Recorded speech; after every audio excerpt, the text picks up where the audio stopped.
ፋሲካ በዓል ሲመጣ ምንድነው የሚታወሳችሁ? ምንድነው የምታስታውሱት? ፋሲካ ለኛ ለክርስቲያኖች በክርስቶስ ኢየሱስ አምነን ለዳንን ምንድነው? ፋሲካን ለምንድነው የምናከብረው? ክብር ለኢየሱስ ይሁን። ዛሬ በዚህ ቪዲዮ ይሄንን እንመለከታለን። ፋሲካ እንዴት ተጀመረ? ፋሲካ ከየት ተጀመረ? ለምን ተጀመረ? ፋሲካ የሚባለው ስያሜ ከየት ነው የተገኘው? እንዴት ነው የተጀመረው? የምለውን ነገር በዚህ ቪዲዮ ላይ እንመለከታለን። ሰላም ለእናንተ ይሁን የዩቲዩብ ተከታታዮች፣ የጌታ ሰላምና ጸጋ በያላችሁበት ሁሉ ይዝት ይበልላችሁ። እግዚአብሔር አምላክ ይባርካችሁ። ለዚህ ቻናል አዲስ የሆናችሁ ቤቱን ሰብስክራይብ በማድረግ ቪዲዮውን እንድትጀምሩ ይላል። አሁን ሰብስክራይብ አድርጋችሁ ሰብስክራይብ አድርጉ።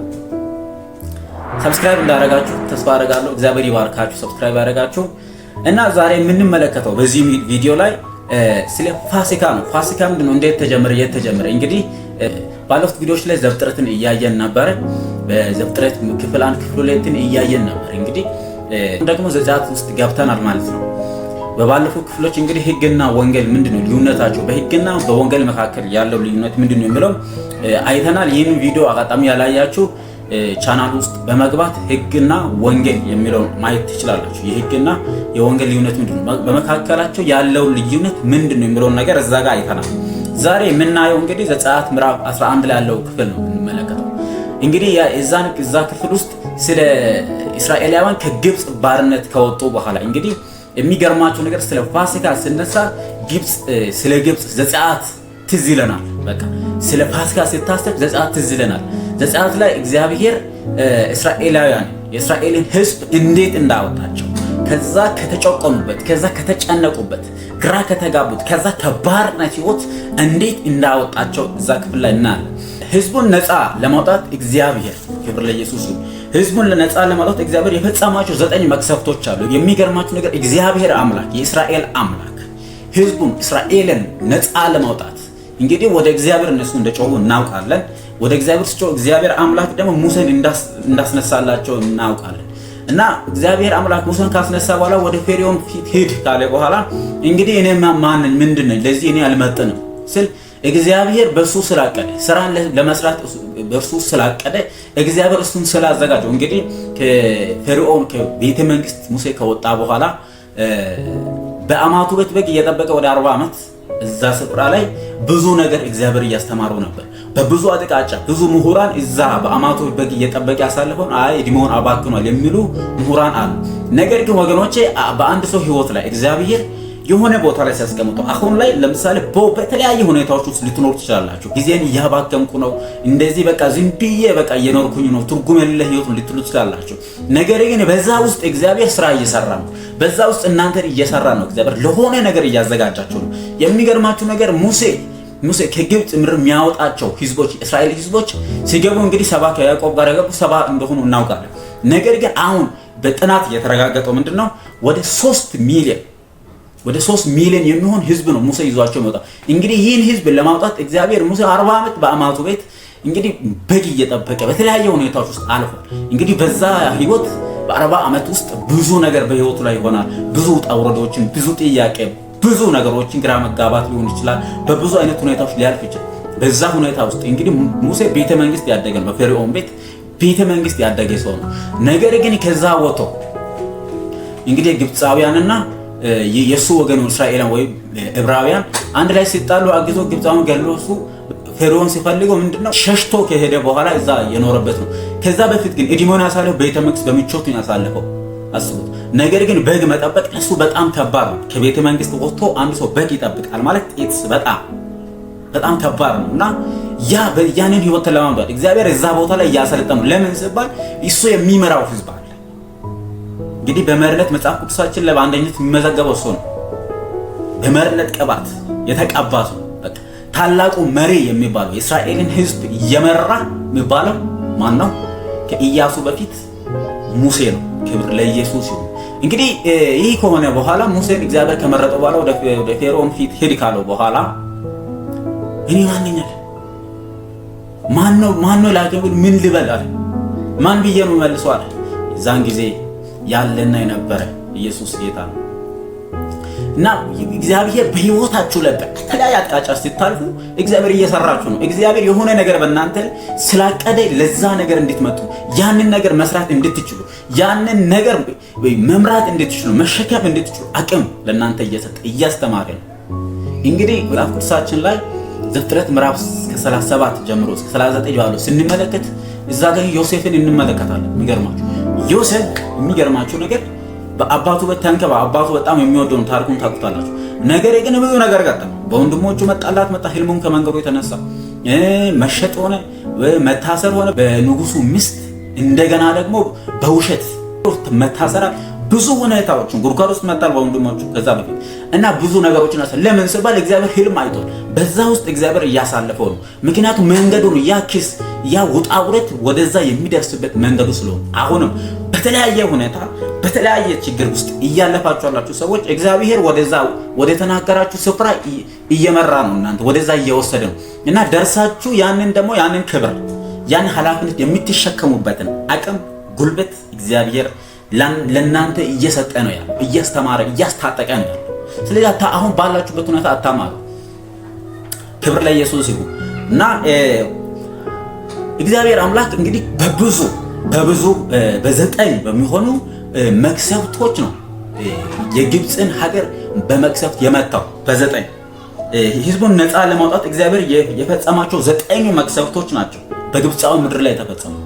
እንግዲህ ታሪኩን ታውቁታላችሁ በምን እንደሆነ ማለት ነው። በአንበጣ በተለያየ ነገር እግዚአብሔር ህዝብ ልቀቅ፣ ለምን ሲባል እንዲያመልከኝ ህዝብን ልቀቅ።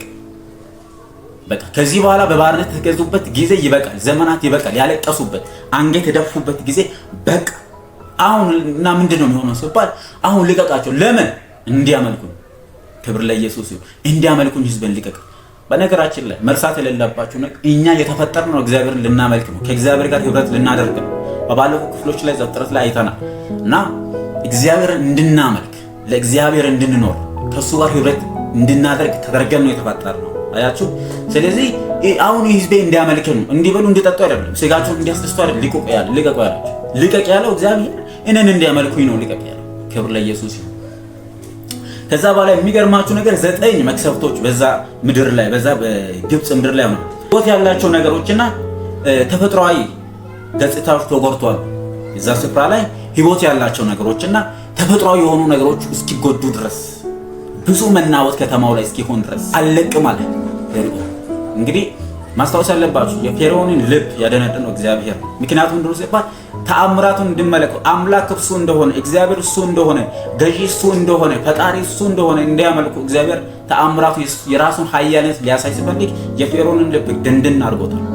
ያ ሁሉ መከራ ያ ሁሉ መክሰፍት ግብፅ ላይ ሲመጣ ነገር ግን እስራኤላውያን ያሉበት ስፍራ ሁሉ ሰላም ነበር፣ ጸጥታ ነበር።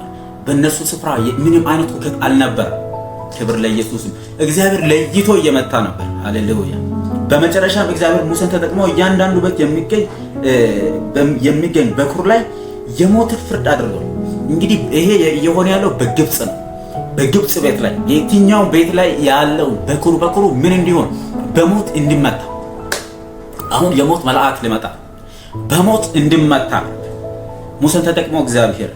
ስለዚህ ይህ ሁሉ መክሰብ እስራኤልን አልነካም። የሚገርማችሁ የእስራኤል ህዝብ አልተነካም። ስለዚህ ምንድነው ያደረገው እግዚአብሔር? ሙሴን ተጠቅሞ በጉበኑ ላይ በመቃኑ ላይ ምን አደረገው? ደም ቀቡ።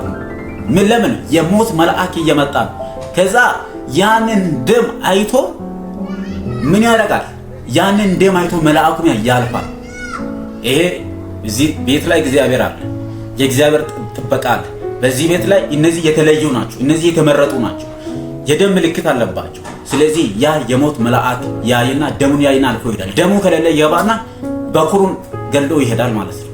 ስለዚህ እግዚአብሔር በሙሴ በኩል ለእስራኤላውያን ይህንን ትእዛዝ ከሰጠ በኋላ እነሱ ያንን ትእዛዝ ካደረጉ በኋላ የሞት መልአክ መጥቶ የግብፅን በኩሩን ሲመታ አንድም የእስራኤል ህዝብ የእስራኤል ልጆች በኩራቸው አንድም አልተነካም።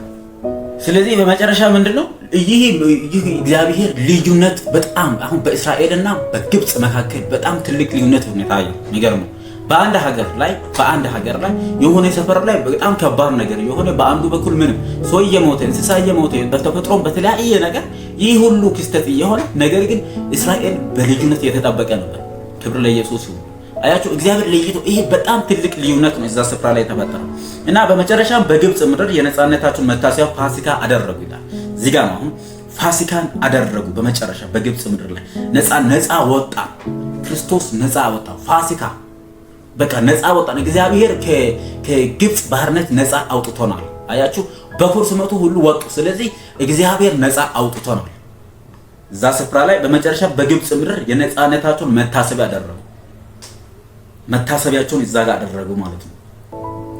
ፋሲካ ካደረጉ በኋላ ከፈርዖን ባርነት ተላቆ ወደ ተስፋይቱ ምድር ጉዞ ይጀምራል እስራኤላውያን። እግዚአብሔር በተአምራት እግዚአብሔር በብዙ በብርቱ ክንዱ እግዚአብሔር አምላክ እስራኤልን ከግብጽ ባርነት ነፃ አወጣቸው። በተለያየ መንገድ ብዙ መክሰፍቶች መጥቶ በዛ ሁሉ አለቅም ስል መጨረሻ በኩሩን ሲመታ ወዲያው ለቀቃቸው። ከዛ በኋላ መጨረሻ በግብጽ ምድር የነፃነታቸውን የሚገርማችሁ በግብጽ ነገር እዛው እያሉ ነፃ ወጡ። ማዳሻ ፓሪ እዛው እያሉ ነፃ ነው የወጡት። በግብጽ ምድር ላይ ያሉ የነፃነታቸውን መታሰቢያ እዛ ጋር አደረጉ። እግዚአብሔር ነፃ ወጣ። እግዚአብሔር ጩኸታችንን ሰማ። እግዚአብሔር ከባርነት ከጭቆና ከተለያየ ሰዓት እግዚአብሔር ነፃ አወጣ ብሎ መታሰቢያው የነፃነት መታሰቢያ ፋሲካ መታሰቢያ እዛ ጋር አደረጉ። ክብር ለኢየሱስ ይሁን እና እስራኤላውያን ከግብጽ መላቀቅ ተፈጥሯዊ ነው፣ ስጋዊ ነው። የሚገርማችሁ አሁን ዋናው ይሄ እንግዲህ የብሉይ ኪዳን የአዲስ ኪዳን ጥላ እንደሆነ ሁላችንም እናውቃለን። ብሉይ ኪዳን እየተደረገ ያለው ኢየሱስ ክርስቶስ ሊመጣ ያለው ኢየሱስ ክርስቶስ ጥላ ነው ያሁን። ክብር ለኢየሱስ ይሁን። ስለዚህ ይሄ ሁሉ እየተደረገ ያለው እንግዲህ እስራኤላውያን ከግብጽ መላቀቅ ተፈጥሯዊ ወይንም ስጋዊ ከሆነ ባርነት ከመላቀቅ ያለፈ ትርጉም አለው። አዎ በዛን ጊዜ ስራት ውስጥ ነበሩ። በስጋም በተለያየ ነገር ተጨንቀዋል። ዘመናቸው እድሜያቸው በባርነት እያሳለፉ ነው። እግዚአብሔር በስጋዊ ራሱ ነፃ አውጥቷቸዋል። እግዚአብሔር በብዙ ነገር እግዚአብሔር ስጋዊ ከሆነ ተፈጥሯዊ ይሁን ስጋዊ ይሁን ከዛ ባርነት እግዚአብሔር ነፃ አውጥቷቸዋል። የሚገርመው ነገር ባርነት ከመላቀቅ ከዚህ ሁሉ ባርነት መላቀቅ ክብር ለኢየሱስ ይሁን። እስራኤላውያን ከግብጽ መላቀቅ እንግዲህ ተፈጥሯዊ ወይንም ስጋዊ ከሆነ ባርነት ከመላቀቅ ያለፈ ትርጉም አለ።